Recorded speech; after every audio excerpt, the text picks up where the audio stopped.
আসসালামু আলাইকুম সোশ্যাল মিডিয়ার বন্ধুরা, আমি বর্তমান অবস্থান করছি সাতক্ষীরা সদর হসপিটাল।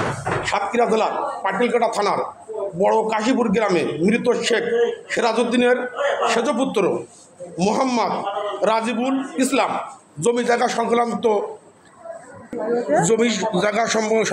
জেদ ধরে আপন ভাই সহ প্রতিপক্ষের হাতে আজ সাতক্ষীরা সদর হসপিটালে বেডে কাতরাচ্ছেন ভাইজান।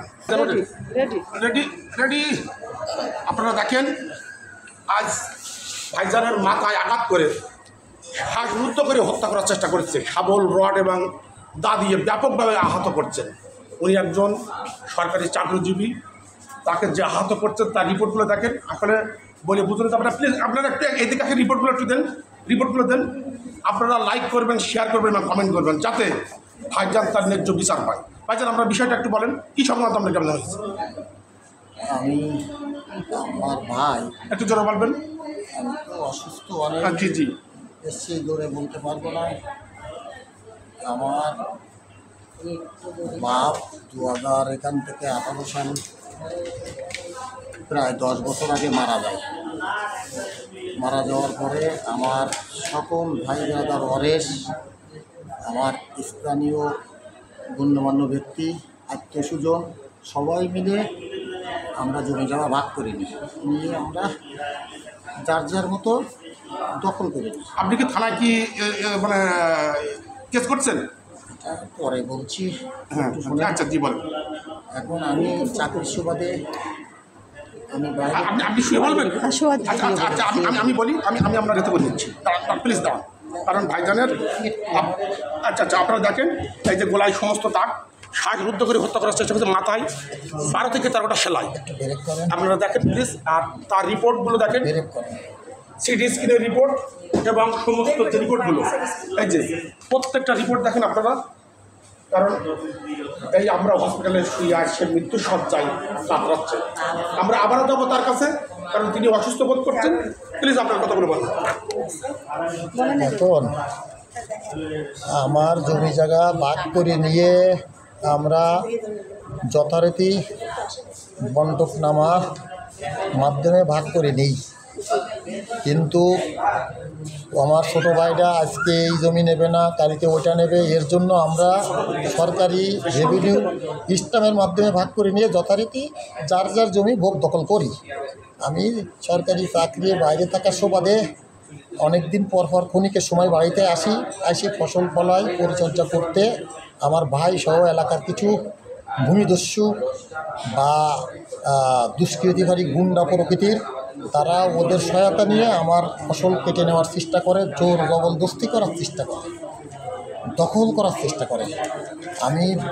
যেহেতু আমি একজন আইনের প্রতি শ্রদ্ধাশীল, আমি আইনের লোক, তাই আমি প্রশাসনের কাছে দ্বারস্থ হই।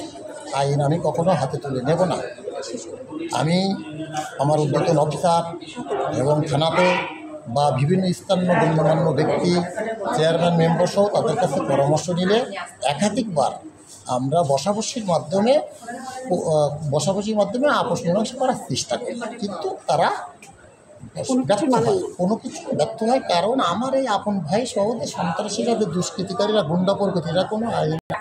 দেখেন আপনার এখানেও দাগ আছে, আর হাতেও দাগ আছে। গোলায় শ্বাসরুদ্ধ করে হত্যা করার চেষ্টা করছে।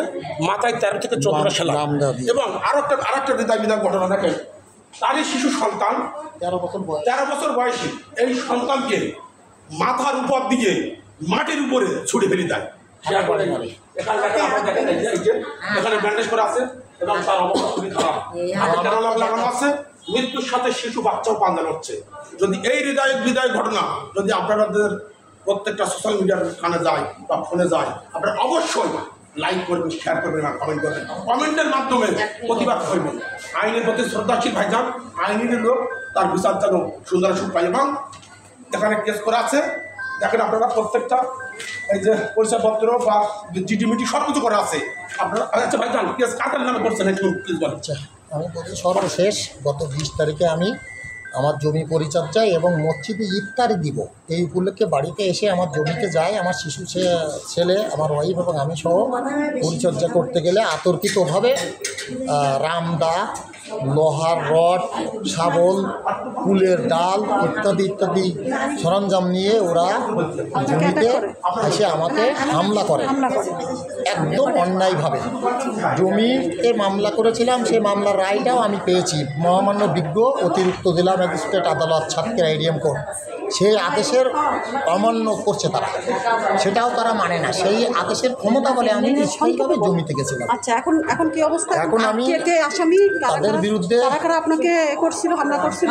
তারা হামলা করেছিল, 1 নম্বরে এলো শহীদ আক্তার হোসেন, হাসান আলী, বক্কার, মুক্তার, আবিরাল আলামিন, এরপরে এলো শহীদ খান বলেছি, শরীফুল। আচ্ছা আচ্ছা আচ্ছা, ঠিক আছে ভাইজান। আরও একটা কথা দেখেন, এই যে ওই দিন মারামারির দিনে আমার গলার চেনটা দেখেন, আমার গলার অবস্থা। গলায় দেখেন এখানেও গলার চেনটা নিয়ে এসে এই ভাবির কাছ থেকে। ভাইজান আপনার কী হয়? আমার স্বামী। আপনার স্বামী হয়? আমার স্বামীকে যদি মার্ডার করে, মানে ওদের মার্ডার করে জানতে, ওদের উদ্দেশ্য ছিল মার্ডার করে মেরে ফেলার জন্য। শুধু মাথাটা মনে হয় কাট করছে, তাই এক পাশে লাগছে। আমার শিশু বাচ্চারা হাতে কোদালে আসলে দিয়ে মারতে জি জি, ইনি তো শিশু বাচ্চা মৃত্যু সজ্জায় করছে, এ বাচ্চাটার মারছে। আপনারা দেখেন। এবং আরও আপনার কি গলায় চেন নিয়েছে? না, আমার গলার চেন নিয়ে গেছে, গলার দাগ পরে পিছন থেকে টেনে নিয়ে গেছে। আচ্ছা। এবং ওর আব্বু মাত্র জমিতে নেমেছে, তখনই ওই পক্ষ পিছন থেকে এসে নানা রকমের জিনিসপত্র, যেমন ওই যে ওই বড় একটা দাম হতো কোদাল, এইসব নিয়ে গেছে, আব্বুকে মারছে। তখন আমি একটা ভিডিও ধারণ করছিলাম ওইটাতে, তো সেই ফোনটা পিছন থেকে কেড়ে নিয়েছে। এরপর হলো আমারে ওই ফোন কেড়ে নেওয়ার পরে হাতে বাড়ি মারছে, ধাক্কা মেরে ফেলেছে নিচে বাড়ির পরে। ওই কোন আসামি আমার কাছে বিচার চাই আমি, এটার এই বিচার আমি। ঠিক আছে, অবশ্যই ঠিক আছে।